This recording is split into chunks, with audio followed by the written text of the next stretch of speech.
The Roman Empire, a civilization that left an indelible mark on the course of human history, was from a small city-state on the Italian peninsula to become one of the largest and most enduring empires the world has ever known. Its story is a sprawling epic of conquest, innovation, and eventual decline, a tale that has captivated scholars and storytellers for centuries. From its mythical founding by the twin brothers Romulus and Remus to its eventual fragmentation, the journey of Rome is a testament to both the heights of human achievement and the inherent fragility of power. Its legacy is not merely etched in the ruins of its once great cities, but is woven into the very fabric of Western civilization, influencing our laws, languages, architecture, and political systems. This is the story of its monumental rise and its dramatic fall. The seeds of the Roman Empire were sown in the Roman Republic, founded in 509 BCE after the overthrow of its last king. This new form of government, based on elected officials and a powerful senate, fostered a culture of civic duty, military discipline, and relentless ambition. Over several centuries, the Republic embarked on a period of aggressive expansion. Through a series of brutal wars, including the Punic Wars against its formidable rival, Carthage, Rome conquered the Italian peninsula, North Africa, Greece, and much of the Mediterranean world. The Republic's legions, renowned for their strategic prowess and unwavering loyalty, became the most formidable fighting force of their time. However, this rapid expansion brought immense wealth and profound social turmoil. The gap between the rich and the poor widened, political corruption became rampant, and the Republic was plagued by a series of bloody civil wars. This period of chaos culminated in the rise of one of history's most iconic figures, Julius Caesar. A brilliant general and a shrewd politician, Caesar conquered Gaul, present-day France, and amassed enormous power and popularity.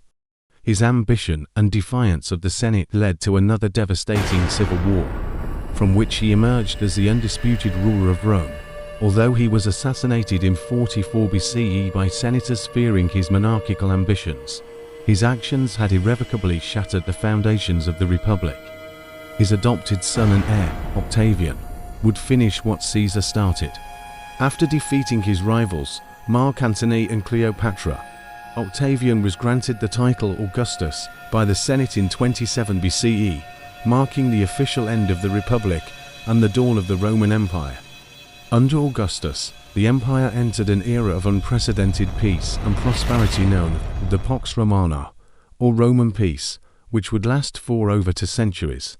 Augustus was a masterful administrator who reformed the military, established a professional civil service, and initiated a massive program of public works that transformed the city of Rome. He famously boasted that he found Rome a city of bricks and left it a city of marble. Successive emperors, like Tiberius, Claudius, and Vespasian, continued to expand and consolidate the empire's vast territories. The empire reached its zenith under Emperor Trajan in 117 CE, stretching from the misty shores of Britain to the sun-scorched deserts of Mesopotamia, and from the Rhine River in Germany to the banks of the Nile in Egypt. It was a multicultural, multi-ethnic superstate, home to an estimated 50 to 90 million people, roughly a quarter of the world's population at the time. However, the golden age of the Pax Romana could not last forever. By the 3rd century CE, the empire was beset by a series of crises that threatened to tear it apart. The period known as the crisis of the 3rd century was marked by constant civil war. As ambitious generals vied for the imperial throne, the empire suffered from rampant inflation, economic collapse, and devastating plagues that decimated its population. At the same time, its borders came under increasing pressure from barbarian tribes such as the Goths and the Vandals, who launched frequent and destructive raids into Roman territory.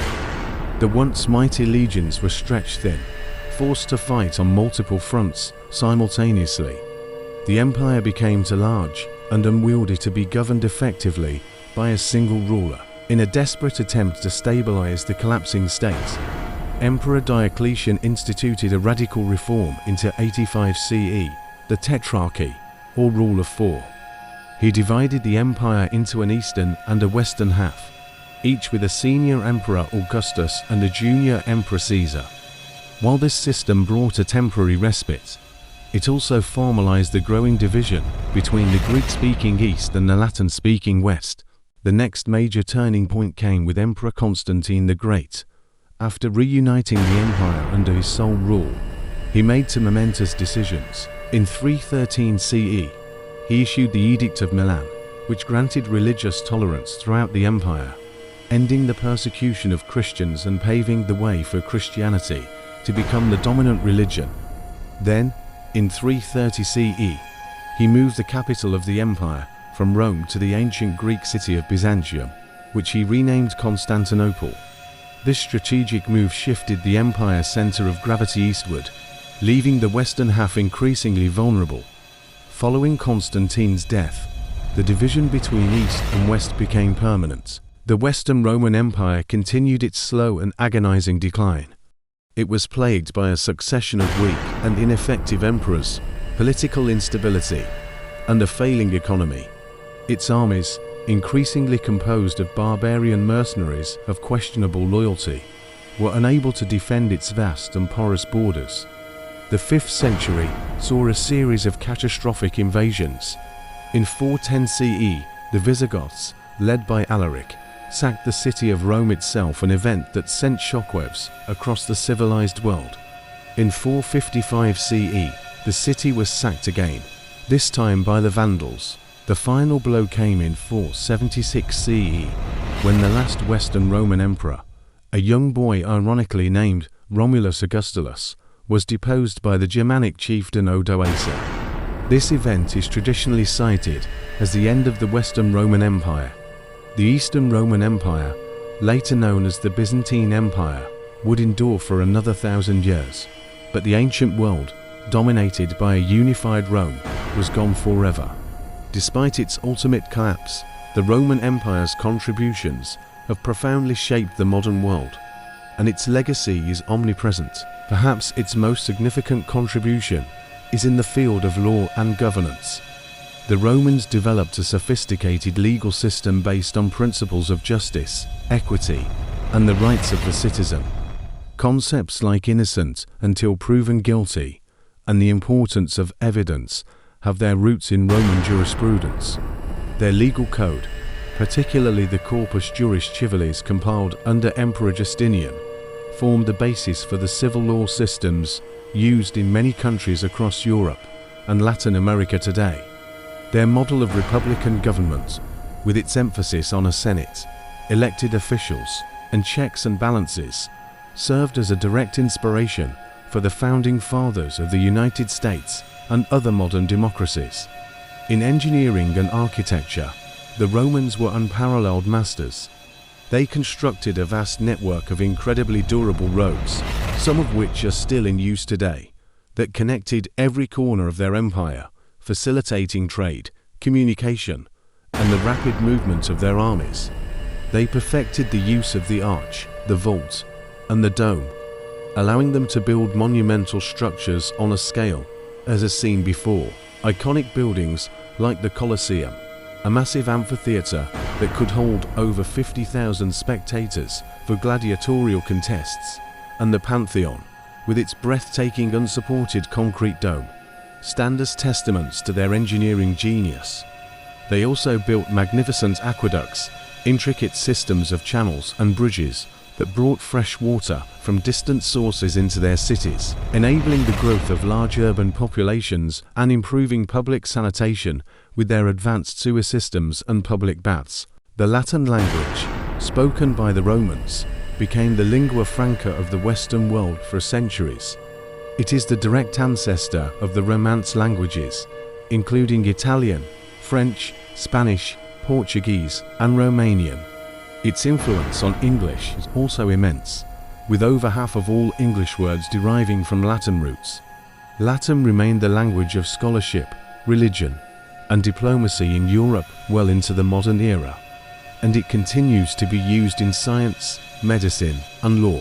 Roman literature also produced timeless works by authors like Virgil, Ovid, Cicero, and Seneca, whose epic poems, philosophical treatises, and historical accounts are still studied and admired for their literary merit and insight into the human condition. Furthermore, the Roman Empire played a crucial role in the spread of Christianity. Initially a persecuted sect, Christianity was adopted as the state religion by Emperor Theodosius in 380 CE. The empire's vast infrastructure and the relative peace of the Pax Romana provided the ideal conditions for the new faith to spread rapidly throughout the Mediterranean world and beyond. The administrative structure of the Roman Empire was even adopted by the early Christian Church, with dioceses and provinces mirroring Roman political divisions. In this way, Rome not only built a worldly empire of territory and power, but also helped lay the foundations for a spiritual empire that would come to define Western civilization for the next millennium. The fall of Rome may have marked the end of an era, but its immense and enduring contributions ensure that its legacy will never be forgotten.